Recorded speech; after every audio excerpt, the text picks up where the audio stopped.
Le Padre Pio vous est apparu dans nos vidéos plus ou moins dans toutes les situations. Pourtant, il se montre aujourd'hui dans des circonstances absolument inattendues puisqu'il fait un miracle au bénéfice d'un malade qui ne peut lui adresser la moindre prière puisqu'il n'a aucune idée de son existence. Chers amis fidèles du Padre Pio, bonjour. Aujourd'hui, le Padre Pio s'invite sans avoir été appelé.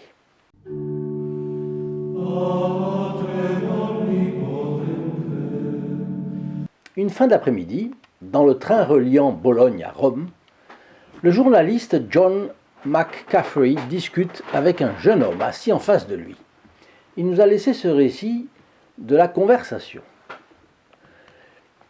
J'apprends que c'est un agriculteur des environs de Padoue, près de Venise, au nord de l'Italie, qui a gagné l'année précédente le concours national de la production de blé, avec son exploitation d'une soixantaine d'employés. Donc c'est quand même quelque chose de cossu. À cette époque, je me lançais aussi dans l'agriculture et j'y consacrais une partie de mon temps. Ma base de travail était à Milan cependant. Le jeune homme m'a demandé si de Rome je reviendrais directement à Milan et j'ai répondu que non. Je continuerai vers le sud. Puis-je connaître votre destination a-t-il demandé. Bien sûr, ai-je répondu, dit le journaliste. Je vais dans un tout petit endroit dont vous n'avez probablement jamais entendu parler. San Giovanni Rotondo. Il explique qu'à l'époque, la ville n'était pas encore célèbre, pas même en Italie. Le jeune agriculteur m'a regardé, a pris une photo dans son portefeuille et a dit « Le Padre Pio ». J'ai pris mon portefeuille, j'ai également pris une photo du capucin et répondu « Lui-même ». Et nous avons ri avec enthousiasme. Je lui ai demandé vous y êtes déjà allé? S'ils avaient eu du respect humain, de parler du Padre Pio, une conversation comme celle-là n'aurait pas eu lieu. Chacun se serait enfermé dans sa bulle. Vous savez très bien qu'il y a beaucoup de gens qui sont comme ça. Et à la fin, tout le monde y aurait perdu, à commencer par nous, qui n'aurions pas eu ce Fioretti. Ceci dit pour vous encourager à parler du Padre Pio. Partagez aussi ces vidéos. Vous y abonnez en actionnant la clochette ci-dessous dans la description. Et puis rappelez-vous que le départ, ça a été la photographie du Padre Pio. Ils avaient chacun une photographie du Padre Pio. Ils se sont reconnus enthousiastes du Padre Pio comme ça. Donc, si vous voulez une photographie du Padre Pio, vous savez qu'il m'en reste encore quelques-unes, je peux vous la fournir gratuitement. Donc le journaliste demande, vous y êtes déjà allé? Réponse, 7 fois. Et après une pause, il a continué. J'ai été miraculeusement guéri par le Padre Pio avant même de savoir qu'il existait. Avoir été guéri par le Padre Pio sans même connaître son existence, c'était quelque chose de nouveau pour moi. En fait, peu après la fin de la Deuxième Guerre mondiale, vers 47-48, il avait eu un accident dans sa ferme, dont la conséquence avait été une embolie pulmonaire. On lui avait fait prendre une série de médicaments, tous issus des derniers progrès de l'époque, et réputés les plus efficaces. Ils avaient semblé fonctionner un moment, mais l'embolie était ensuite réapparue avec chaque fois plus de gravité. Il y a même un moment où il a compris qu'il allait en mourir. Jeune et fort, il se sentait des possibilités importantes d'action, au service du bon Dieu d'ailleurs. Mais voilà que la Providence semblait l'éprouver, car il fanait prématurément comme une fleur en fin de vie. Mais il était aussi très religieux et intelligent, et il s'est mis à prier d'une manière dont je n'avais jamais entendu parler auparavant. Donc vous voyez, ce sont plusieurs faits nouveaux dans cette histoire. Avec toute la dévotion possible, dit-il, j'ai demandé à Dieu que quelqu'un de plus digne que moi intercède pour ma santé. Ça, c'est une chose que nous avons vue récemment. C'est un effet de son humilité. Parce que au fond, c'est prier Dieu par les mérites de quelqu'un d'autre. Pour un saint du passé, oui, mais aussi un saint vivant, actuellement, ça peut arriver. Imaginez s'il n'y a pas des saints dans les gens persécutés par le communisme. Vous connaissez, vous savez qu'il y a encore des endroits communistes, et malheureusement, il y a encore des persécutions. Bien. J'ai eu ce que je ne peux définir autrement que comme une apparition, dit le jeune. C'est un moine barbu qui s'est trouvé à mon chevet. Il s'est penché et a posé sa main sur la moitié de ma poitrine. Il a souri et il a disparu. Le jeune homme a immédiatement compris qu'il était guéri. Et à l'étonnement des médecins, la suite a entièrement confirmé cela. Mais il n'a parlé de cette apparition à personne, sauf à sa mère. Donc on comprend qu'il était jeune, à la ferme, et il était chez ses parents. Les gens auraient pensé que j'étais fou et exalté, a-t-il expliqué. Sa mère et lui ont donc gardé le secret et ont laissé les médecins et autres relations avec leurs hypothèses. Tous deux se demandaient cependant qui pouvait bien être ce moine.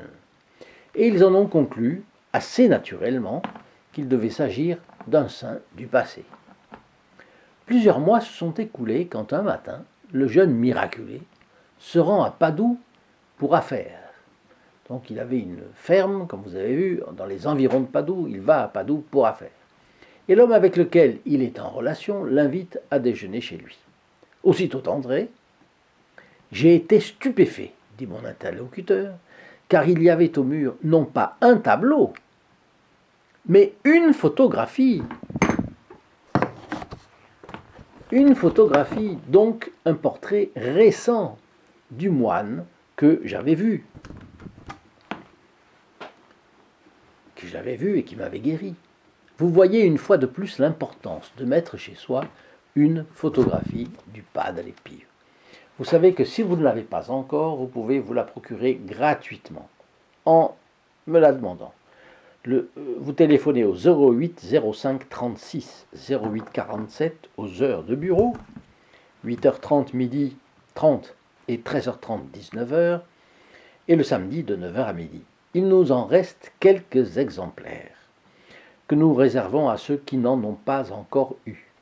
Photos et ports seront gratuits pour vous, puisque, soutenus par le groupe des protégés du Padre Pio, nous faisons campagne pour placer le Padre Pio dans le maximum de foyers. Donc n'hésitez pas à vous abonner à cette chaîne en cliquant sur la clochette et en actionnant l'option toutes.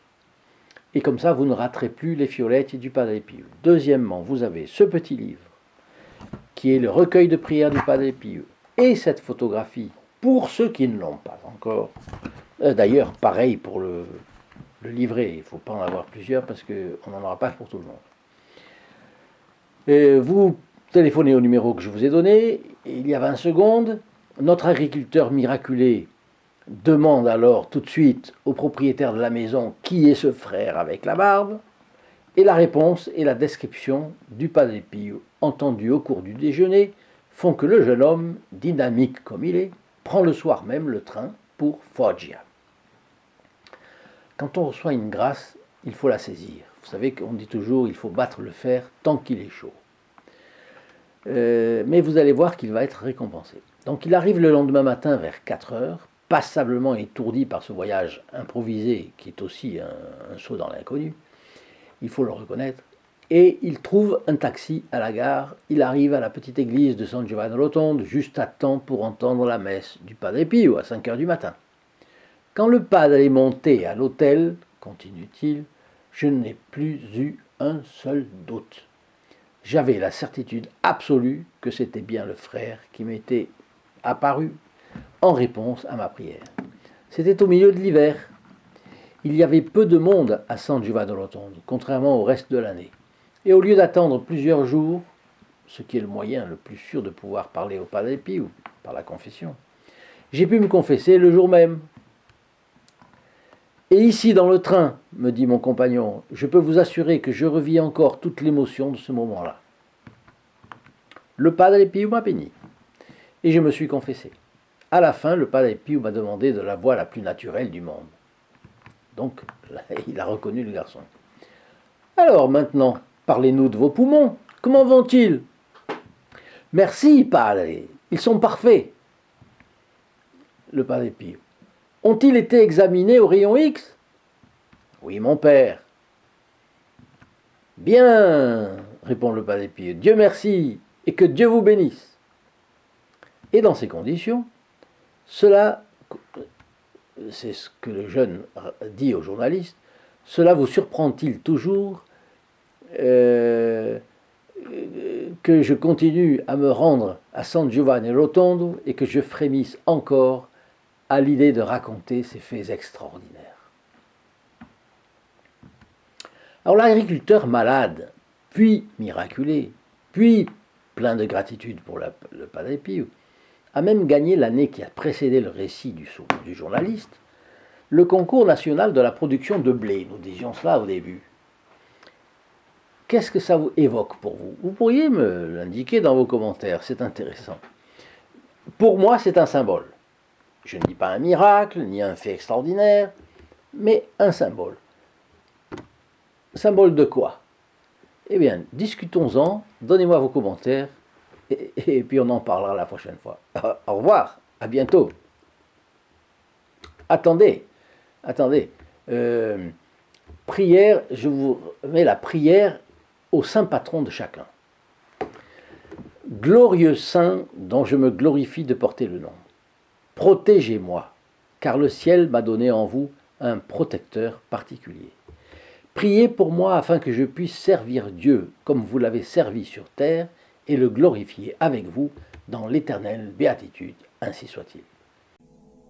In nome del Padre, del Figliolo e dello Spirito Santo, e così sia. Sia lodato Gesù e Maria, e